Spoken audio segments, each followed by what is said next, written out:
What's up, everybody? Welcome to another episode of the Community Farm Alliance podcast.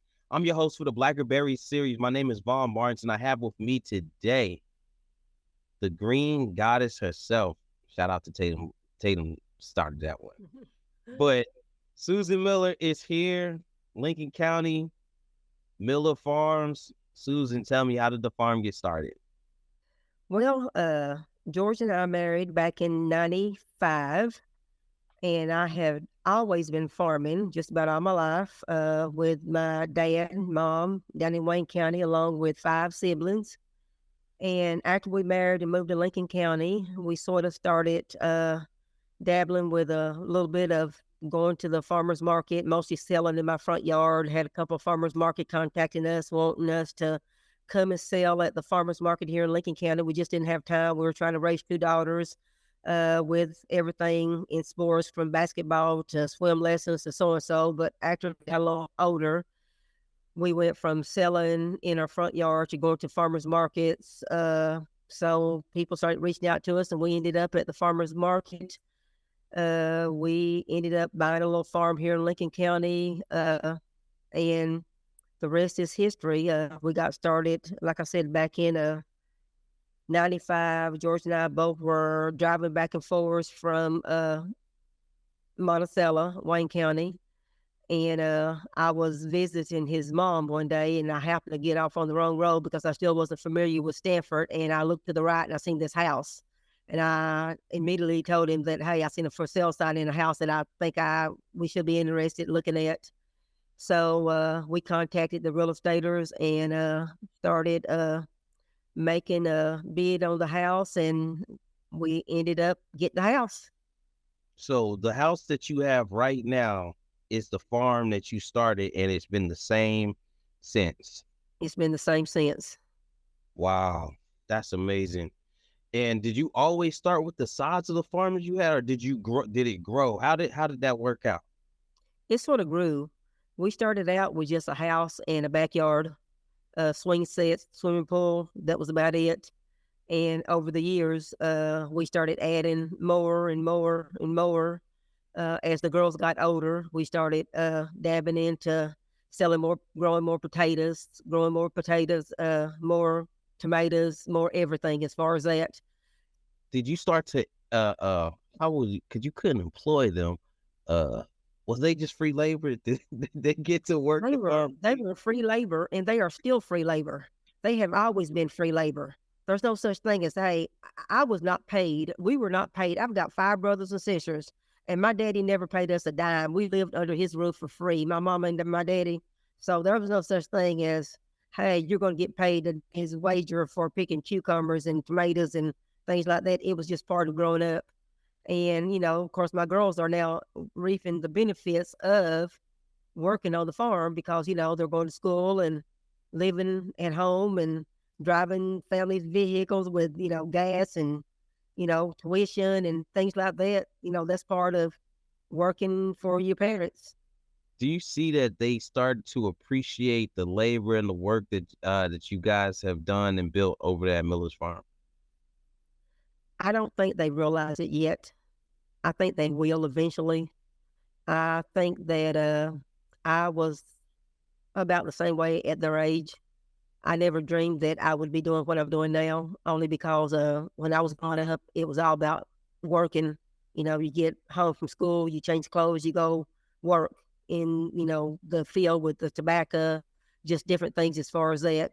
And I didn't appreciate it back then either until I got older. So I think that as they get older and they are venturing out, trying to decide on what they're going to do. Of course, they're working in college and things like that. I think they have to get a little bit older to appreciate what we have because, eventually it will be theirs. So eventually they will look up and say, hey, I wish that I had did this and did that. Just like, I wish that I had talked to, my Aunt Bessie more. I wish I had talked to my Uncle Rex more. Of course, I've always talked to my dad and my mom and different ones. But as we get older, we wish that we could look back and ask more questions that we didn't as we were growing up. What are some of those questions that you wish that you would have asked, or things that you now that you know about agriculture, you wish you would have asked to get you further ahead? What are some questions or things that you would have asked back then? Some of the things that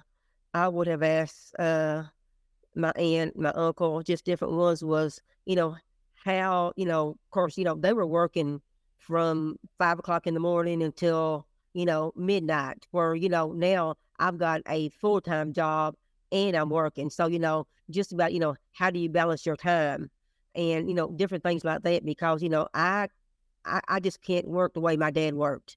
Can't work the way my Uncle Rex worked, Aunt Bessie and different ones as far as that. It's just, how do you balance your time to be able to do more? Because like I said, I'm working a full-time job and coming home and pulling 8 hours at home. So, the balance and, how everyone did, more and more and more back then, where now, you can't get people to work. Back in the day, my dad, I mean, he had every young person in the community working. If you wanted a summer job, whether or not it was my Uncle Rex, Uncle Delon, Buddy, Terry, Wayne, whoever, they got a job. And so, I would see my dad pulling 4 crews in hayfield in a tobacco patch. Everyone worked. It wasn't no such thing as, hey, I'm going home to watch TV or something like that. Everyone on a Saturday afternoon, Friday through the week, everyone worked. Whether, like I said, whether it was in the hayfield, whether or not it was in the tobacco field, it didn't matter.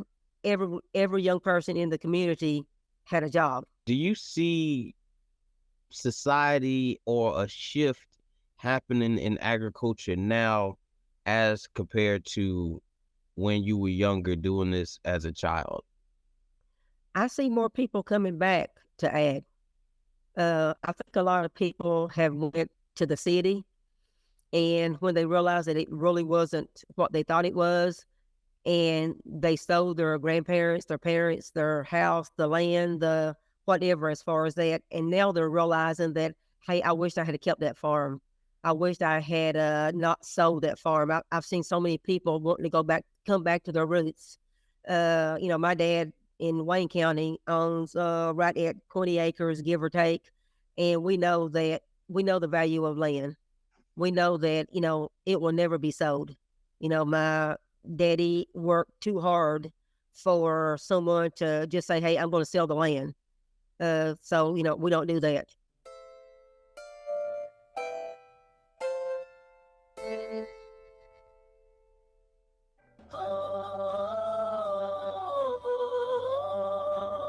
Did you know that CFA is a nonprofit organization that supports family farms, equity work, food access, and policy work across Kentucky? If you're interested in supporting any of this work, please go to cfaky.org and go to our Donate tab in order to donate or become a member today. We really appreciate any and all help that we get, and it goes back to helping both farmers and consumers across the Bluegrass State. For more information, go to www.cfaky.org. Once again, that's www.cfaky.org. Thank you. And now back to our show. Before you guys got to Lincoln County, what county did you grow up in, and what was that farm like? I know you mentioned tobacco, but what else was there? I grew up in Wayne County, Monticello, and I lived with my parents for forever, and it seemed like. So we had a tobacco, tomatoes, cucumbers, squash, zucchini.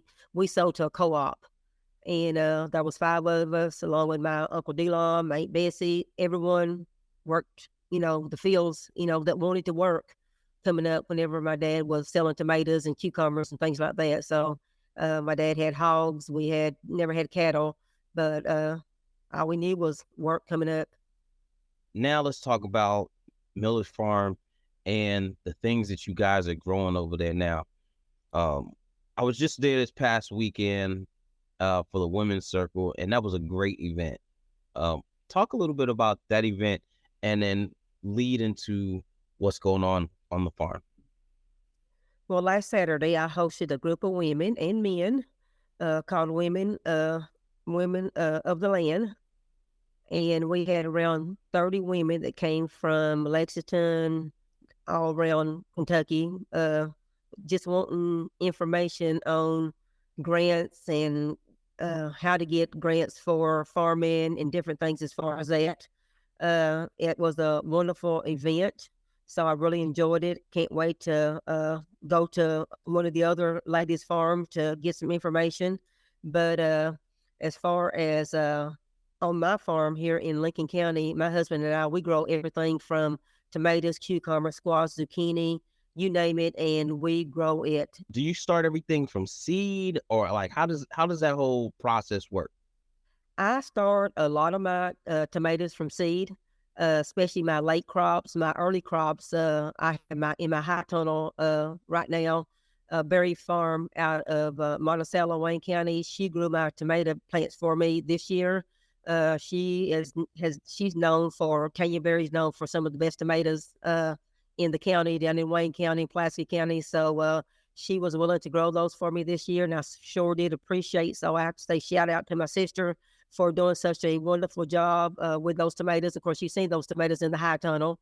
And but, I'm in the process of growing tomatoes, cucumber, squash, zucchini from seeds. A lot of times I like to wait for the ground to warm up, just drop them in the ground and let them go from there. Because, the pots are nice, but, nothing's like nature to bring the seeds out of the ground. Seems like they do a lot better than transplanting them. But whenever it's January and you need plants, you got to find someone to grow them for you. So I reached out to Tanya Berry with Berry's Farm, and she was willing to help a sister out. What do the high tunnels? How do they serve the farm? A lot of people misunderstand the difference between a high tunnel and a greenhouse. A high tunnel is something like a low tunnel where people are growing lettuce and things like that. But a high tunnel is something that's a little bit bigger. And I grow all my tomatoes from the ground up. It's not heated. It's the luck of the draw when I plant my tomatoes. Sometimes I plant them sometimes in April, sometimes in May. Sometimes this year here I got brave and tried to start some in March.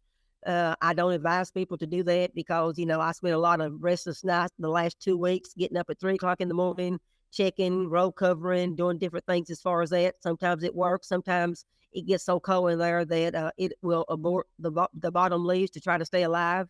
So, I would advise people probably to not plant until after Mother's Day or maybe the 1st of May. But as far as a high tunnel, it can expand your season early and late. I can have tomatoes plumb up to November. I can grow year round. I have grown year round in my high tunnel. I've grown from March plumb up to the following March. I've had lettuce and greens and just different things as a cover crop. So it just depends on how hard I want to work, whether or not I'm growing year round. But most of the time I try to stick it to about October. What are the different things that you can put in a high tunnel? The same thing that you can put outside, you can put in a high tunnel. It's just, I try to start it as early as I possibly can because sometimes in my high tunnel, it may reach up to 100 degrees, sometimes 110. So it gets hot in there. And you mentioned that it gets cold, so you got to gauge when you start and not start. How do you control the temperature in the high tunnel? You can't, I have fans in there. Sometimes I may put a heater in there. I let the sides up. I open the doors. I'm doing just about everything without dancing, trying to get it to cool down. Because, like I said, sometimes at 9:30 in the morning, if the sun pops out, I can watch the temperature rise from 48 degrees to 68 degrees in about 15 minutes. So I'm letting both sides up, opening up the doors, plugging up the fans. So, but you have to be there to do that. And a lot of people, we're not farming the way our parents did. We've got public jobs. So someone has to be there to, like I said, that's whenever the free labor comes in with the girls. I'm calling and saying, hey, I know you're studying, but take a break and go out and check the temperature, FaceTime me and things like that. So luckily, I've got that support system with my husband, with the girls. So, my husband's the backbone of the farm also. I was thinking about, what I had seen you had the first tunnel with the tomatoes, a bunch of tomatoes. how do you sell all those tomatoes? Where do they go? What are the different avenues to sell those things? We sell our tomatoes at our farmer's market, and I have no trouble whatsoever raising tomato or selling tomatoes. I grow cherry tomatoes. I've got a new tomato that I'm growing. I've been growing it for a few years called a chocolate tomato, and people actually are fighting over that tomato. I've got around about 400 tomato plants in my high tunnel and getting ready to put out about 1,500 to 2,000 in a field probably this weekend. I have no trouble selling whatsoever. Now, I remember the story how it went, that you were auctioning something. Talk a little bit about that story of the auction and the plants that was being sold. So my brother and I had taken some green beans to our crab orchard auction, and it was, I'm thinking, the end of July, 1st of August. And we knew green beans, for some reason last year, it was hard to find seeds. And so people were looking for seeds. They were calling me. I was, finding out, who had seeds and different things. Well, we took around 14, 15 bushels to our farmer's market, and they were going anywhere from $98 a bushel up to $115. How much does a bushel weigh? I say about around 52 pounds. So we had, yeah, we had about 14 to 18 bushels on the floor that day. So it was a good payday, but that doesn't happen all the time. Normal for green beans right now is probably about $50 a bushel, $75 a bushel, something like that. So, Man, that is amazing. So to be able to sell that many bushels of green bean, how long does it take y'all to pick that? I can pick a bushel of green beans in less than an hour, maybe about 40 minutes, depends on how thick the green beans are. So if myself and my husband's out there, so we could pick several bushels of green beans in, a couple hours. We usually pick early morning, take to the market. Sometimes we pick at night. We got that cool ball.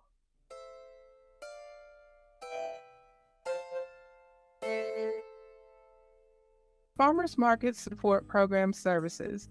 Did you know that a program like this exists in the state of Kentucky? If your market has been around for a while, or maybe you are a new and existing market, we offer marketing development. We also offer business development. We want to offer programs and such like capital support to support your market managers. There's a cost share program. We can establish your market with the SNAP EBT program. And lastly, we provide networking. For more information, please contact us at cfaky.org/FMS. Again, that is cfaky.org/FMSE.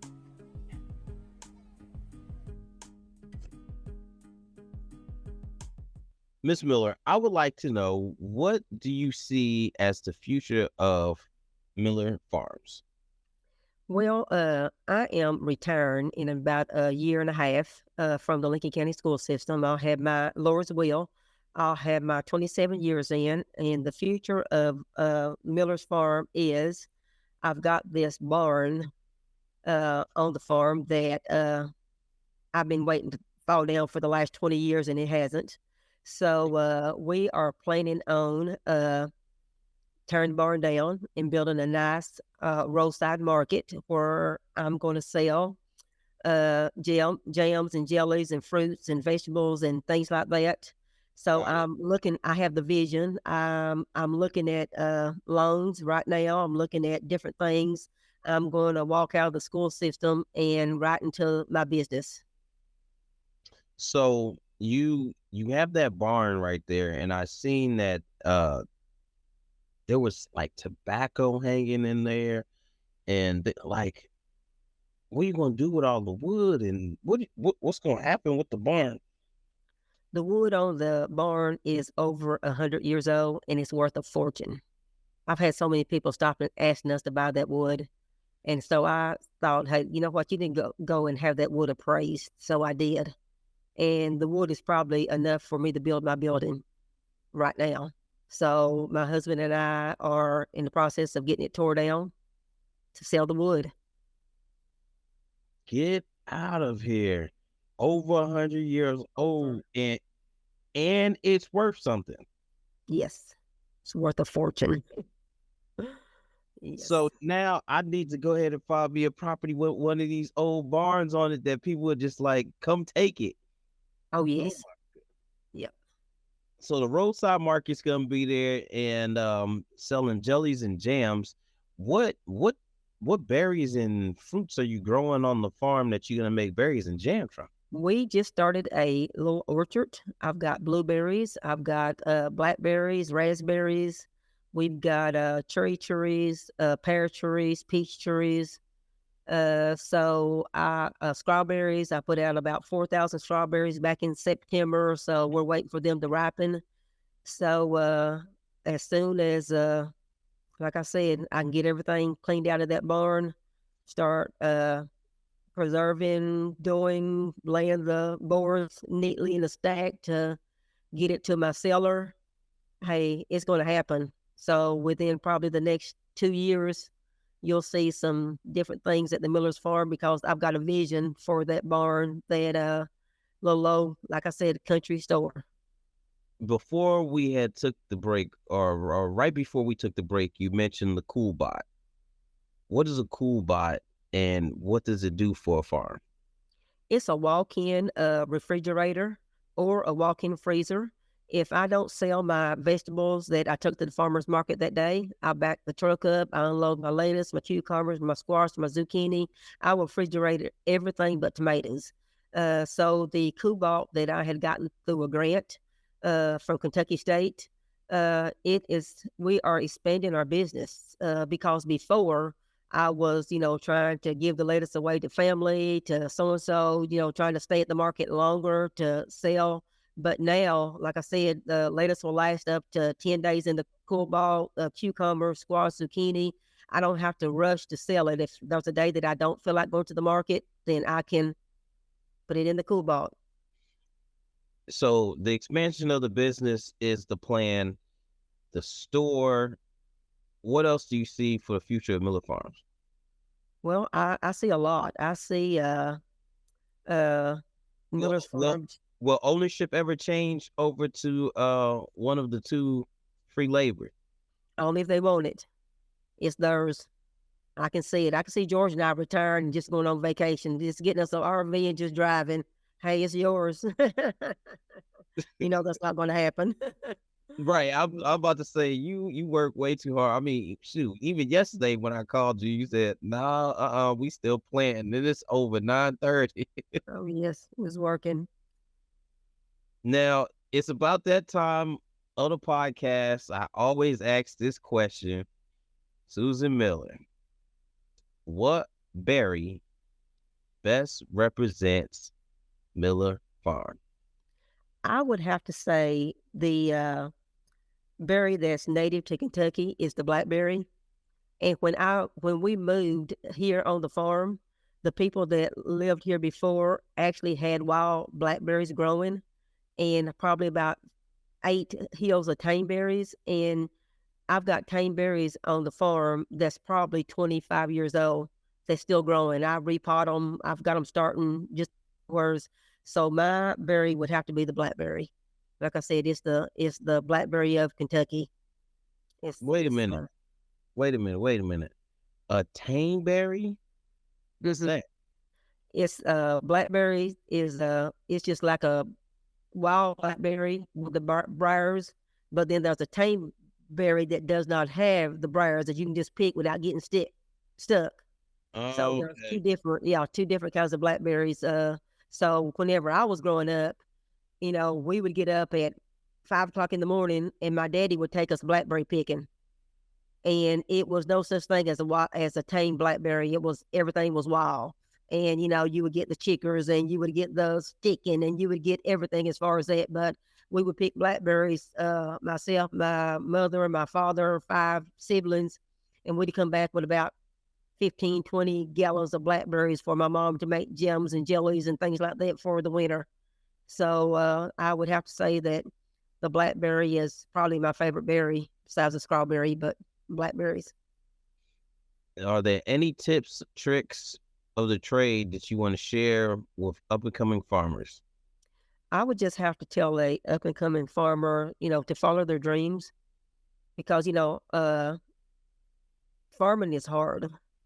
And, people, anything worth doing is hard. Right. And that's why so many people aren't farming and you can't find people. I tell, if I'm speaking at a conference or something, I tell people quite often that we need more growers. I can sell all day long. I can sell to anyone. I can sell, I'm turning people away. So, we need more farmers to step up to the plate to, go to the land to, do things. You don't need 4 acres. You don't need 20 acres. Hey, you can do a lot on the 1 acre. So, you can grow your own squash, zucchini, cucumbers, tomatoes on 1 acre to go to the farmer's market, to sell the grocery stores. I've got little nutrition baskets, CSA baskets. I've got just different things. And, I started out on about a half an acre. And then we expanded it to 1 acre and now we're up to 3 acres. And I don't think I want to go any more than that. I just rotate a lot and a lot of spreadsheets and things like that. But like I said, just follow your dreams and work hard because, you'll have that reward. The work is hard, but the labor is few. And with that, we are done. I want to thank everybody for watching this episode. And as I always say, real change comes from the ground up. Until next time. Peace.